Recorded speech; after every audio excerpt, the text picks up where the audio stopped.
इस video lecture में हम बात करने वाले हैं कॉपी कंस्ट्रक्टर के केस 3 के बारे में। जैसा कि हमने थ्योरी पार्ट में देखा था, जब हमने कॉपी कंस्ट्रक्टर का थ्योरी पार्ट देखा था, उसमें हमने देखा था कि कॉपी कंस्ट्रक्टर जो है वो कॉल होता है जब हम किसी फंक्शन में से ऑब्जेक्ट को रिटर्न करते हैं।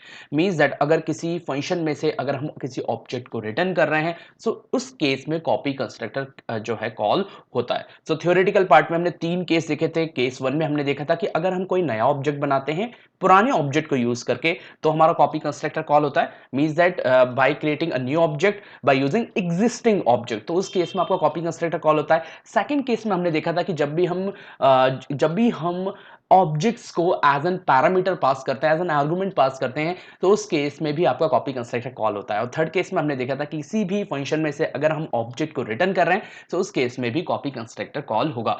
आज हम थर्ड केस इस वीडियो में कवर करने वाले हैं। पहले के 2 केसेस ऑलरेडी मैं कवर कर चुका हूं, अगर आपने नहीं देखे हैं तो आप प्रीवियस वीडियो लेक्चर्स में उन्हें देख सकते हैं। आज हम केस 3 के बारे में बात करेंगे। सबसे पहले हम यहाँ पे एक क्लास बना लेते हैं and the name of my class is demo. Demo नाम के हम यहाँ पे क्लास बनाते हैं और हम 2 वेरिएबल्स यहाँ पे ले रहे हैं, A and B. A and B are the data members of demo class. और यहाँ पे हम पब्लिक एक्सेस स्पेसिफायर में 2 फंक्शंस बनाते हैं। सबसे पहले हम यहाँ पर फंक्शन ना बना के सबसे पहले हम कंस्ट्रक्टर बनाएंगे। हम डिफॉल्ट कंस्ट्रक्टर बनाते हैं डेमो। एक डेमो हम कंस्ट्रक्टर यहाँ पे बना रहे हैं, दैट इज डिफॉल्ट। और यहाँ पे मैं लिखूंगा a is equal to 0, a is equal to 0 and b is equal to 0। a को और b को मैंने 0 से यहाँ पे इनिशियलाइज कर दिया और मैं चाहता हूँ कि जब भी ये मेरा कंस्ट्रक्टर कॉल हो, मुझे एक मैसेज मिलना चाहिए यहाँ पर, that is df is call, means that default constructor is call. That's why मैंने यहाँ पे एक मैसेज दे दिया है, df is call। Okay, and that is default constructor. और ये जो कंस्ट्रक्टर्स होते हैं ये हमारे स्पेशल मेंबर फंक्शन होते हैं क्लास के। A and B are the data members of the demo class and that special demo constructor जो हमने बनाया है, ये जो स्पेशल मेंबर फंक्शन है, ये भी हमारा डेमो क्लास का एक स्पेशल मेंबर फंक्शन है।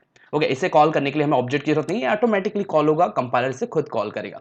ओके, हमने यहाँ पे एक डिफॉल्ट कंस्ट्रक्टर बनाया है और अब हम एक पैरामीटर्स कंस्ट्रक्टर यहाँ पे बनाते हैं।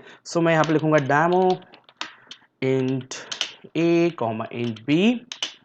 एक पैरामीटर्स कंस्ट्रक्टर हम यहाँ पे बना रहे हैं और मैं यहाँ पे लिखूंगा a is equal to B, sorry A, यहाँ पे हम लिखेंगे a इज इक्वल टू इसे मैं चेंज करके कर देता हूँ a1 and b1। a is equal to a1 and b is equal to b1। that is parametric constructor, मैं चाहता हूँ कि जब भी कंस्ट्रक्टर मेरे कॉल हो, मुझे एक मैसेज जो है स्क्रीन पे दिखना चाहिए। यहाँ पे मैं सी आउट को यूज करके यहाँ पे मैं प्रिंट कराता हूँ pf is call, means that parameterized constructor is call, pf is call।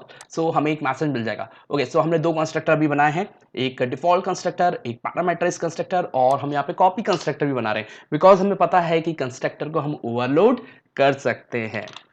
यहाँ पे मैं एक कंस्ट्रक्टर और बना रहा हूँ, दैट इज कॉपी कंस्ट्रक्टर। हमें पता है कि कॉपी कंस्ट्रक्टर में हमें कांस्टेंट कीवर्ड यहाँ पे यूज करना है बिकॉज हम नहीं चाहते कि जो हमारा कंस्ट्रक्टर है उसके ऑब्जेक्ट में कोई भी चेंज आए। यहाँ पे दैट्स व्हाई मैंने कांस्टेंट कीवर्ड यूज किया है और मैं demo class, means that demo जो मेरी यूजर डिफाइंड क्लास है उसका एक रेफरेंस ऑब्जेक्ट यहाँ पे बना रहा हूँ। मैं क्या बना रहा हूँ? एक रेफरेंस ऑब्जेक्ट। अगर मैं यहाँ पे कांस्टेंट कीवर्ड यूज नहीं करता तो मैं इस रेफरेंस ऑब्जेक्ट के थ्रू मैं चेंज कर सकता था, इसकी वैल्यू को अपडेट कर सकता था, कुछ भी कर सकता था। बट मैंने यहाँ पे बिकॉज कांस्टेंट कीवर्ड अब यूज कर लिया तो इसमें मैं कोई भी अपडेशन नहीं कर सकता। इस रेफरेंस ऑब्जेक्ट के थ्रू मैं कोई भी अपडेशन नहीं कर सकता हूँ, जस्ट उसकी जो भी डेटा है, जो भी वैल्यूज है, उसे कॉपी कर सकता हूँ। दैट्स व्हाई हम कांस्टेंट कीवर्ड यहाँ पे यूज करते हैं। और मैं यहाँ पे लिखूंगा a is equal to f dot a and यहाँ पे मैं लिखूंगा b is equal to f dot b।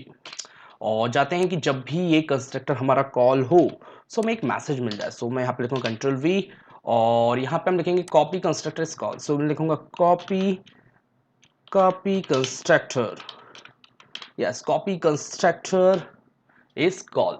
ये कॉपी कंस्ट्रक्टर इज कॉल, हमें एक मैसेज मिल जाएगा यहाँ पे।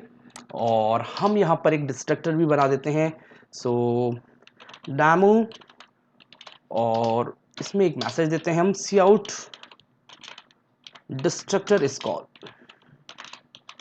Destructor is call.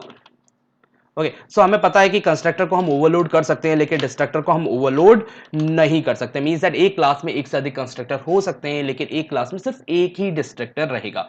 सो यहां पर हमने कंस्ट्रक्टर को ओवरलोड किया है और डिस्ट्रक्टर को हमने सिर्फ डिस्ट्रक्टर को हम ओवरलोड नहीं कर सकते। सो हमने एक क्लास में सिर्फ एक ही डिस्ट्रक्टर रहेगा। सो हमने तीन कंस्ट्रक्टर यहां पे बनाए हैं, default constructor, parameterize constructor and copy constructor. So तीन कंस्ट्रक्टर्स जो है हमने यहां पर बनाए हैं। अब मैं यहां पर एक फंक्शन यहां पर बनाने वाला हूं and the name of my function is sum. So और ऑब्जेक्ट भी हमें उसमें रिटर्न करना है। सो मैं रिटर्न टाइप यहां पे यूज करता हूं demo, demo and the name of function is sum and इसमें मैं दो और पैरामीटर्स पास करूंगा और दोनों डेमो टाइप के रहेंगे। सो मैं लिखूंगा demo, demo x comma demo y। सो यहां पर मैं दो ऑब्जेक्ट जो है यूज कर रहा हूं, demo x and y। Okay, और यहां पे मैं क्या करता हूं, मैं लिखता हूं x dot A plus is equal to, means that मैं असाइनमेंट ऑपरेटर को यूज कर रहा हूं और मैं लिख रहा हूं x dot A is equal plus is equal to y dot A. So that is assignment operator. यहां पर हमने एक असाइनमेंट ऑपरेटर यूज किया। So I think assignment operator जो होगा आपको अच्छे से पता होगा। ओके, और फिर मैं लिखता हूं x dot B plus is equal to y dot B. So हमने इसका मीनिंग क्या होता है, आई थिंक आपको पता होगा। ये मैं इसका मीनिंग जो होता है वो होता है x के a में, x के a में हम क्या लिख रहे हैं, x dot a is equal to x dot a plus y dot a। So इसको मैंने थोड़ा सा एक्सप्लेन कर दिया। सो इसका मीनिंग और इसका मीनिंग सेम है। सो हमने यहाँ पे असाइनमेंट ऑपरेटर यहाँ पे यूज किया है। ठीक है, सो अगर आप चाहते तो इस फॉर्म में भी लिख सकते थे। सो that is a normal way and यहाँ पर हमने इस असाइनमेंट ऑपरेटर को यूज करके लिखा है। ठीक है, सो यहाँ पर हमने एक नॉर्मल कंस्ट्रक्टर बनाया है और ये डेमो टाइप की वैल्यू रिटर्न कर रहा है। सो मैं यहाँ पे क्या करता हूँ, मैं रिटर्न करता हूँ एक्स को, मैं रिटर्न कर रहा हूँ यहाँ पर एक्स को। सो दो पैरामीटर्स यहाँ पे पास हो रहे हैं, दोनों डेमो टाइप के। मींस दैट दोनों ही जो हैं जो हमारे x और y हैं वो इंस्टेंस हैं डेमो क्लास के, या बोल सकते हैं कि x और y जो है ऑब्जेक्ट है डेमो क्लास के। और इन्हें शॉर्ट आप बोल सकते हैं कि x and y are the variable of type demo and demo is a user defined data type. Demo जो है कि यूजर डिफाइंड डेटा टाइप है। ओके, सो यहाँ पे डेमो टाइप के दो ऑब्जेक्ट्स है हमारे पास x और y, और मैं दैट्स वाई रिटर्न कर रहा हूँ x, और x किस टाइप का है आपका, डेमो टाइप का। दैट्स वाई मैंने यहाँ पे जो रिटर्न टाइप यहाँ पे यूज किया था demo. So demo is the return type and sum is the name of my function. Okay, so यहाँ पर हमने दोनों को ऐड कराया है और इसे रिटर्न कर रहे हैं। ओके, एक फंक्शन और मैं यहाँ पे बना देता हूँ, दैट इज void display। और हम चाहते हैं कि जब ये एडिशन हो जाए तो हमें आउटपुट भी दिखना चाहिए। सो मैं यहाँ पे लिखता हूँ cout X, sorry cout A, cout A, cout A, और ए की वैल्यू को हम यहाँ पे प्रिंट करेंगे। सो ए एंड यहाँ पे मैं लिखूंगा cout B, cout B and endl. So यहाँ पे दो फंक्शंस हमने बनाए हैं। एक सम फंक्शन बनाया है जिसका रिटर्न टाइप डेमो है, और एक डिस्प्ले फंक्शन बनाया है जिसका रिटर्न टाइप वॉइड है, मींस दैट ये फंक्शन कुछ भी रिटर्न नहीं कर रहा है। So sum and display are the normal member function and that destructor and default constructor, parameterized constructor and copy constructor, ये जो है ये भी हमारे स्पेशल मेंबर फंक्शन है क्लास के। ये नॉर्मल मेंबर फंक्शन थे आपके डिस्प्ले और सम, और ये कंस्ट्रक्टर और डिस्ट्रक्टर जो है ये स्पेशल मेंबर फंक्शन है क्लास के। ओके, सो यहाँ पर सब कुछ अभी रेडी हो गया है और मैं क्या करता हूँ, ऑब्जेक्ट्स बनाता हूँ डेमो क्लास के। सो मैं लिखूंगा demo, demo d1 comma d2। So definitely यहाँ पे d1 और d2 जो है वो डिफॉल्ट कंस्ट्रक्टर को कॉल करेंगे। उसके बाद एक ऑब्जेक्ट बनाता हूँ d3, और d3 में पास करता हूँ 3,6। ओके, एक और ऑब्जेक्ट में बनाता हूँ लाइक d4, और d4 में मैं पास करता हूँ 8,9। सो डेफिनेटली यहां पर जो है हमारा d1 और d2 के लिए हमारा डिफॉल्ट कंस्ट्रक्टर कॉल होगा, और d3 और d4 के लिए हमारा पैरामीटराइज्ड कंस्ट्रक्टर कॉल होगा। ओके, और एक ऑब्जेक्ट हम और बनाते हैं लाइक d5, और मैं d5 इज इक्वल टू यहां पे लिखता हूं d5 डॉट, और मैं यहाँ पे कॉल करता हूँ अभी सम को। किसको कॉल करूंगा मैं? सम फंक्शन को। और सम में हमें दो पैरामीटर्स पास करने हैं, जो दोनों जो हमारे पैरामीटर्स होंगे वो डेमो टाइप के होंगे। सो ये एक्स एंड वाई, एक्स और वाई यहाँ पर क्या है, ये अभी फॉर्मल ऑब्जेक्ट्स है, ये हमारे फॉर्मल ऑब्जेक्ट्स हैं और अभी हम एक्चुअल ऑब्जेक्ट्स यहाँ पे पास करेंगे। सो मैं यहाँ पे पास करता हूँ D3 comma D4। So D3 and D4 are the actual objects, ये हमारे एक्चुअल ऑब्जेक्ट्स है जो कि यहाँ पे पास हो रहे हैं। और D3 और D4 की जो कॉपी है, यहाँ पे कॉपी कंस्ट्रक्टर कॉल होगा क्योंकि मैंने D3 और D4 यहाँ पे पास किया है। सो D3 और D4 ऑब्जेक्ट्स हैं, सो इनकी कॉपी जो है यहाँ पे पास होगी by using copy constructor X और Y में। सो यहाँ पे X और Y की जो मेमोरी है वो क्रिएट होगी by using copy constructor. X और Y की मेमोरी किस तरह से क्रिएट होगी? By using copy constructor. Okay, और जैसे हम आउट ऑफ स्कोप आएंगे वो कॉपी जो मेमोरी वो डिस्ट्रॉय भी हो जाएगी। ओके, और अभी एक बार और कॉपी कंस्ट्रक्टर हमारा कॉल होगा जब मैं यहाँ पे रिटर्न x करूंगा। सो x की कॉपी जो है यहाँ पे रिटर्न होके आएगी D5 में। सो D5 में कॉपी आएगी। सो तीन बार हमारा कॉपी कंस्ट्रक्टर कॉल होगा। सबसे पहले कॉपी कंस्ट्रक्टर कॉल होगा D3 एंड D4 के लिए, मींस D3 की जो कॉपी जो है x में जाएगी और D4 की कॉपी y में जाएगी। सो उस टाइम पे हमारा कॉपी कंस्ट्रक्टर क्रिएट होगा x और y की मेमोरी, मींस दैट x और y यहाँ पे ऑब्जेक्ट्स हैं। सो इनकी मेमोरी जो है बाय यूजिंग कॉपी कंस्ट्रक्टर यहाँ पे क्रिएट होगी। और जब x को हम यहाँ पे रिटर्न करेंगे और x की कॉपी D5 में आएगी तो उस टाइम पे भी कॉपी कंस्ट्रक्टर कॉल होगा।